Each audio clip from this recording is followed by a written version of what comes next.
अलग अलग आंकड़े, अलग अलग संस्था, अलग अलग विभाग।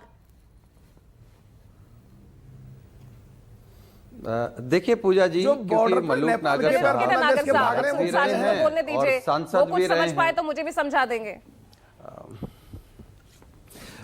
देखिए पूजा जी, मलूक नागर साहब विधायक भी रहे हैं, सांसद भी रहे हैं, अच्छे सांसद रहे हैं, अच्छे नेता हैं। गलत दल में हैं तो मजबूरी में उनको इधर का उधर बोलना पड़ रहा है। मलूक नागर जी, अगर हम आपकी ही सब बातें मान लें तो उत्तर प्रदेश में तो लगभग 3 करोड़ लोग घुसपैठिए हैं SIR के माध्यम से। तो उन 3 करोड़ का क्या करेंगे आप? दिल्ली में भी आपकी सरकार है, मोदी जी हैं, और उत्तर प्रदेश में, अब सुन लीजिए फिर हमको जवाब दे दीजिएगा, उत्तर प्रदेश में योगी जी हैं, दोनों जगह आप भी शामिल हैं, दिल्ली में भी शामिल हैं और उत्तर प्रदेश में भी शामिल हैं।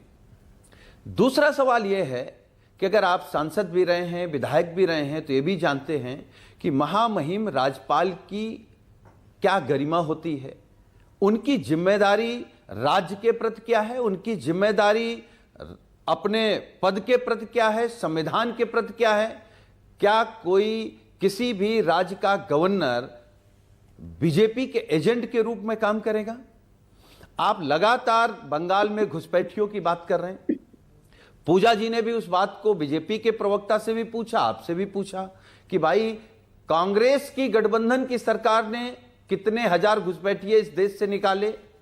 आपके 56 इंच के सीना वाले जो अपने आप को केवल राष्ट्रवादी कहते हैं, उन्होंने कितने निकाले? पूजा जी, सवाल यह है कि इन लोगों ने राष्ट्रवाद की परिभाषा बदल दी। जो बीजेपी के साथ है वो राष्ट्रवादी है, इनका बलात्कारी है तो भी राष्ट्रवादी है, इनका भ्रष्टाचारी है तो भी राष्ट्रवादी है, कोई झूठ बोल रहा है तो भी राष्ट्रवादी है। राष्ट्रवादी होने का केवल एक रास्ता बचा है इस देश में कि आप भारतीय जनता पार्टी के कार्यकर्ता बन जाइए, उसमें शामिल हो जाइए। पहले तो ये भी मलूक नागर जी भी राष्ट्रवादी नहीं थे बीजेपी के हिसाब से, जब से बीजेपी के पास चले गए तो ये भी राष्ट्रवादी हो गए हैं। तो राष्ट्रवाद की परिभाषा, देखिए चुनाव महामहिम गवर्नर ने क्या कहा, हम फेयर कराएंगे। अरे अच्छी बात है, आप चुनाव फेयर कराइए, शांतिपूर्ण कराइए, लेकिन दंगा रहित कराइए।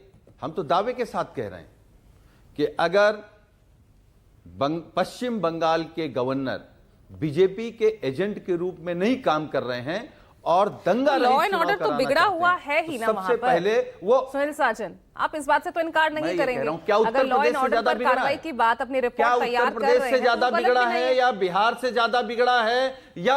अच्छा, मैं पूजा जी एक सवाल आपके कार्यक्रम के माध्यम से जानना चाहता हूं, जो भी चाहे जवाब दे दे, आप बीजेपी या मलूक नागर जी, कि बंगाल में कानून व्यवस्था क्या मणिपुर से ज्यादा खराब है? मणिपुर इनके लिए अच्छा है, मणिपुर में कुछ नहीं बोलेंगे, वहां सब राष्ट्रवाद है।